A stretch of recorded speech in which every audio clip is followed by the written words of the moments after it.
اللہ صلی اللہ علیہ وسلم منع کرتے اس سے رک جاؤ. ابھی آپ نے حدیث سنی کہ اللہ کے نبی نے کہا کہ موسیٰ بھی زندہ ہوتے تو میری اتباع کی بغیر کامیاب نہیں ہو سکتا. دوسری مثال اس کی دیکھیں، جب عیسیٰ علیہ السلام نازل ہوں گے قیامت سے قبل عیسیٰ علیہ السلام کو نازل کیا جائے گا اس دنیا کے اندر. مبعوث نہیں ہوگے، نازل ہوں گے، اوپر سے نازل ہوں گے. اس طریقے سے باضابطہ لوگ دیکھیں گے نازل ہوتے ہیں. باضابطہ لوگ، کوئی کہے گی کہانی کس سے ہے تو رسول اللہ کی بات ہے، ایمان والا ایکسپٹ کرے گا، اور جس کے پاس ایمان نہ ہو وہ کچھ بھی کہے. ایسے نازل ہوں گے. بیت المقدس کے اوپر نازل کیا جائے گا. پوری تفصیلات اٹھائیے علامت قیامت کی کتابوں کی میں پڑھیے. علامہ اقبال کیلانی رحمہ اللہ علیہ نے بھی بیان کیا ہے، دوسرے علماء نے بھی بیان کیا.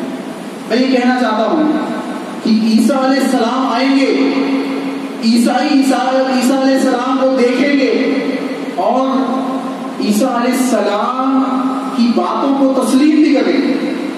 لیکن عیسیٰ علیہ السلام کیا اپنی شریعت کو نافذ کریں گے؟ سوال یہ. نبی ہے عیسیٰ علیہ السلام، اللہ کے نبیوں میں سے نبی ہے، لیکن کیا عیسیٰ علیہ السلام کو یہ اختیار اللہ دے گا کہ عیسیٰ جاؤ دنیا میں اور اپنی شریعت کو نافذ کرو؟ نہیں. عیسیٰ علیہ السلام لا الہ الا اللہ محمد رسول اللہ کی گواہی دیتے ہوئے اس دنیا میں آئیں گے، یعنی رسول اللہ صلی اللہ علیہ وسلم کی شریعت کے مطابق عمل کریں گے، اللہ کے نبی کے امتی بن کے انتقال ہوں گے. اس دنیا سے رخصت ہو گئے تو رسول اللہ کے اوپر ایمان آنا. آپ اس بات کو اچھی طریقے سے سمجھ لیں کہ اللہ کے نبی عیسیٰ علیہ السلام ہے، لیکن جب محمد رسول اللہ مبعوث کر دیے گئے ہیں تو کسی نبی کی یہ حیثیت نہیں ہے، کسی نبی کے یہ اختیار اللہ نے نہیں دیا ہے کہ اس کی زندگی بھی باقی ہے تو وہ محمد رسول اللہ کو مانے بغیر کامیاب ہو سکتے، کامیابی نہیں مل سکتی. تو ما آتاکم الرسول فخذوہ. آج اس بات کو یوں بھی سمجھے، جو دورہ علمیہ سنڈے کے دن اس مسجد کے اندر منعقد کیا گیا ہے، جس میں خواتین کے لیے بھی انتظام ہے، مردوں کے لیے بھی انتظام ہے. کل پرسوں کے دن 30 تاریخ کو اس مسجد کے اندر صبح 10:30 بجے سے اسٹارٹ ہوگا، انشاءاللہ مغرب کی نماز تک چلے گا. اس میں جو کتاب ہم نے منتخب کی ہے اس کتاب کا نام ہے اصول السنہ، اور اس کتاب کے لکھنے والے ہیں امام احمد بن حنبل رحمہ اللہ. امام احمد بن حنبل رحمہ اللہ. اس کتاب کو منتخب کرنے کا مقصد یہ ہے کہ یہ جو مختلف انداز سے عذابات نازل ہو رہے ہیں، رسول اللہ کی سنتوں کے سلسلے میں جو قوانین کو ہم نے چھوڑا ہوا ہے اور اپنے قوانین کو جو ہم نے اپنایا ہوا ہے دین کے سلسلے میں، دین کو سمجھنے کے سلسلے میں، ان قوانین کو ہم چھوڑے اور وہ قوانین اپنائے جس کو اپنا کر صحابہ کامیاب ہوئے تھے، جس کو اپنا کر صحابہ نے رضی اللہ عنہم اجمعین کا خطاب پایا تھا. تو اصول السنہ کا یہ درس رکھا ہی اس لیے گیا ہے کہ ہم رسول اللہ کی سنتوں کی اہمیت کو سمجھیں، اللہ کے نبی صلی اللہ علیہ وسلم کے مقام و مرتبے کو جان لے کہ کوئی نبی جب کامیاب نہیں ہو سکتا تو ہم اور آپ کیسے کامیاب ہو سکتے ہیں. آخر میں اپنی بات کو ختم کرنے سے پہلے اس کتاب کے سلسلے میں ایک قول آپ کے سامنے رکھتا ہوں، اپنی بات ختم کر دوں. ابو یعلا حنبلی رحمہ اللہ علیہ ایک بڑے حنبلی مسلک کے ماننے والے ایک بڑے عالم دین ہیں. وہ بیان فرماتے ہیں امام احمد بن حنبل رحمہ اللہ علیہ کی اس کتاب کے سلسلے میں ایک قول لکھتے ہیں. وہ بیان کرتے ہیں لو وحیل الی الصین فی طلبها لکان قلیلا، کہ اگر اس کتاب کے علم کو حاصل کرنے کے لیے، اس کتاب کے علم کو حاصل کرنے کے لیے کسی کو چین تک کے سفر کرنا پڑے، کسی شخص کو چین کے سرزمین تک سفر کرنا پڑے تو یہ بھی اس کے لیے کم ہے. یہ بھی اس کے لیے کیا ہے؟ کم ہے. کوئی بڑی بات اس نے نہیں کی، کوئی بہت بڑا کام اس نے نہیں کیا. چنانچہ یہ علم جو اس نے حاصل کیا یہ بڑا کام ہے، یہ سفر جو اس نے کیا یہ بڑا کام نہیں ہے. آج ہمیں اپنی بستی میں مل کر، اپنی سوسائٹی کے اندر ٹھنڈی چھاؤں میں ہم بیٹھ کے ایک ایسی شخصیت سے جس کی خدمات کو اللہ نے مکہ المکرمہ میں ایکسپٹ کیا، جس کی خدمات، جنہوں نے خدمات کو انجام دیا مکہ کی سرزمین میں، مکہ المکرمہ کی یونیورسٹی میں شیخ طٰہٰ سعید خالد مدنی حفظہ اللہ، جنہوں نے مکہ کی سرزمین میں اپنی خدمات کو انجام دیا، ان کے ذریعے سے ہم اصول سنہ یعنی نبی صلی اللہ علیہ وسلم کی سنتوں کے قواعد کو سیکھنے کے لیے ہمیں موقع مل رہا ہے. ہمیں چاہیے کہ اپنے قیمتی اوقات میں سے ایک اہم دن نکالے، ایک اہم وقت نکالے کہ ہم صبح سے لے کے شام تک اس کتاب کے اصولوں کو سیکھے، کچھ نہ کچھ باتیں تو ہمارے ذہن و دماغ میں باقی بچی۔ ہم 100% سنیں گے تو 50% بھی اگر باقی ہے، یہ بہت بڑی بات ہے، یہ بہت بڑی بات ہے۔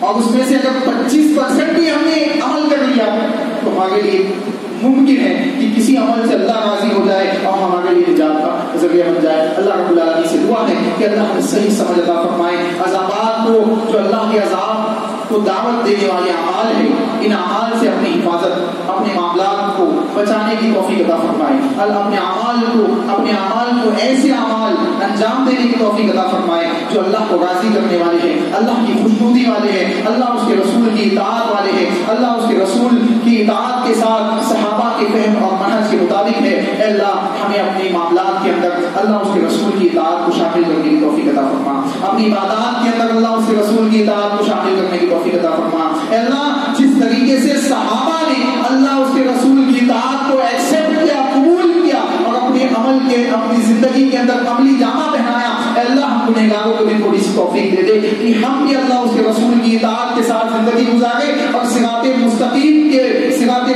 کے راستے پہ گامزن ہو کر اس دنیا سے رخصت ہو، لا الہ الا اللہ کہتے ہوئے اس دنیا سے رخصت ہو۔ اے اللہ ہمیں عذابات میں مبتلا نہ کرنا، اے اللہ ہمیں عذابات میں مبتلا نہ کرنا۔ اے اللہ ہم بہت گنہگار ہیں لیکن تیری وحدانیت کو مانتے ہیں، تیرے نبی محمد رسول اللہ صلی اللہ علیہ وسلم کے اوپر ایمان رکھتے ہیں۔ اے اللہ ہم تجھ سے دعا کرتے ہیں کہ تو اپنی توابیت والی صفت سے ہمیں معاف فرما۔ اے اللہ ہماری توبہ کو قبول فرما۔ اے اللہ ہم سے جو گناہ سرزد ہوئے ہیں، تنہائی میں، دن کی روشنی میں، تنہائی میں ہو یا رات کے اندھیرے میں ہو یا اجتماع عام میں ہو، اے اللہ جو ایسے کام ہم سے سرزد ہو چکے ہیں، اے اللہ ان تمام کاموں کو معاف فرما۔ اے اللہ ان تمام کاموں کے گناہوں کو معاف فرما۔ اے اللہ آئندہ ایسے تمام کاموں سے ہمیں بچنے کی توفیق عطا فرما۔ اے اللہ ایسے کاموں کو انجام دینے کی توفیق عطا فرما جو تجھے راضی کرنے والے ہیں، اور ایسے کام کرنے کی توفیق عطا فرما جس سے تو راضی ہو جائے۔ اے اللہ ہماری مسجدوں کی حفاظت فرما۔ اے اللہ جن مسجدوں سے کتاب و سنت کی صدائیں بلند ہو رہی ہے، اے اللہ ان کی حفاظت کی ذمہ داری تیری ہے۔ اے اللہ تو حفاظت فرما، ہم گنہگار لوگ اس کی طاقت نہیں رکھتے ہیں، تو حفاظت فرمانے والا ہے۔ اے اللہ ہمیں طاقت و قوت عطا فرما، اے اللہ غیبی مدد عطا فرما۔ اے اللہ ملک ہندوستان کی فضا کے اندر امن و امان، امن و شانتی کی فضا کو ہمیشہ قائم و باقی رکھ۔ اے اللہ ہم تجھ سے دعا کرتے ہیں کہ ہمیں اس بات کو سمجھنے کی توفیق عطا فرما کہ جب تک ہم اللہ کی وحدانیت کو، رسول کی اطاعت کو اور اپنے عقائد و منہج کو صحیح نہیں کریں گے، اللہ کی مدد بھی نازل ہونے والی نہیں ہے۔ اے اللہ ہمیں سمجھنے کی توفیق عطا فرما، صحیح بات کو ایکسپٹ کرے، اس کے مطابق اپنی زندگیوں کی اصلاح کرے۔ اے اللہ ہم گنہگاروں کو عذابات سے محفوظ فرما۔ اے اللہ ہمارے درمیان جو لوگ بیمار ہیں، مریض ہیں، ان کو شفائے کامل عاجل عطا فرما۔ اے اللہ جو لوگ بیمار ہیں، مریض ہیں، ان کی بیماریوں کو ان کے گناہوں کا کفارہ بنا۔ اے اللہ ان کی بیماریوں کو ان کے لیے رحمت بنا۔ اے اللہ ان کی بیماریوں کو ان کے لیے شفائے کلی عاجلہ، اے اللہ ان کی بیماریوں کو شفائے کلی کے اندر تبدیل فرما۔ اے اللہ ہم سے جو گناہ سرزد ہوئے اسے معاف فرما۔ اے اللہ ہم گنہگار لوگ تجھ سے جنت الفردوس کا سوال کرتے ہیں، اللہم انی اسألک الجنت الفردوس واعوذ بک من النار۔ اللہم انی نسألک الجنت الفردوس ونعوذ بک من النار۔ اللہم انی نسألک جنت الفردوس ونعوذ بک من النار۔ اے اللہ ہم گنہگار لوگ تجھ سے اس بات کا بھی سوال کرتے ہیں کہ قبر جو برزخی زندگی کی پہلی منزل ہے، اے اللہ اس کے اندر ہم تمام کی حفاظت فرما۔ اے اللہ قبر کے عذابات سے ہم تمام کی حفاظت فرما۔ اے اللہ اس میں ہونے والے سوال و جواب میں ہم تمام کو کامیابی عطا فرما۔ اے اللہ جب ہم اس دنیا سے جانے لگے تو لا الہ الا اللہ محمد رسول اللہ کی گواہی دیتے ہوئے رخصت ہوں۔ اے اللہ حسن خاتمہ کے ساتھ اس دنیا سے رخصت کر۔ اے اللہ ہمارے والدین کی حفاظت فرما۔ اے اللہ ان کے اوپر رحم فرما۔ اے اللہ جو لوگ اس دنیا میں باقی ہے، اے اللہ ان کے اوپر رحم، ان کی حفاظت فرما۔ اے اللہ جو دنیا سے جا چکے ہیں، اے اللہ ان کے اوپر تو اپنے رحمت کے سائے کو فضل فرما، ان کی قبروں کو نور سے بھر دے۔ اے اللہ ان کے اوپر اپنی رحمت کے سائے کو سایہ فضل فرما، ان کو عذابات سے محفوظ فرما۔ اے اللہ ہمارے درمیان جو لوگ رزق حلال کے لیے کوشاں ہے، اے اللہ ان کے لیے رزق حلال کے راستوں کو آسان فرما۔ اے اللہ رزق حلال کے راستوں کو آسان فرما۔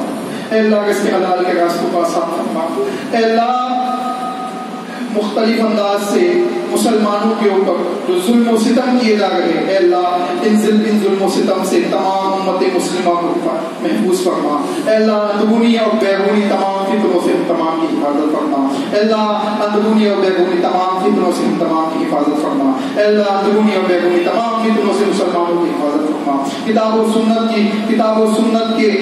و سنت کے فہم رکھنے والے علماء دین کی، علماء کرام کی اور تمام محدثین نظام کی جنہوں نے کتاب و سنت کی خدمات کو انجام دیا ہے، اے اللہ ہم گنہگار تجھ سے دعا کرتے ہیں کہ ان تمام لوگوں کی تو حفاظت فرما اور جو دنیا سے جا چکے ہیں ان کے اوپر اپنی رحمت کے سائے کو سایہ فرما. اے اللہ ہم گنہگاروں کی دعا قبول فرما. ربنا تقبل منا انك انت السميع العليم وتب علينا انك انت التواب الرحيم برحمتك يا ارحم الراحمين.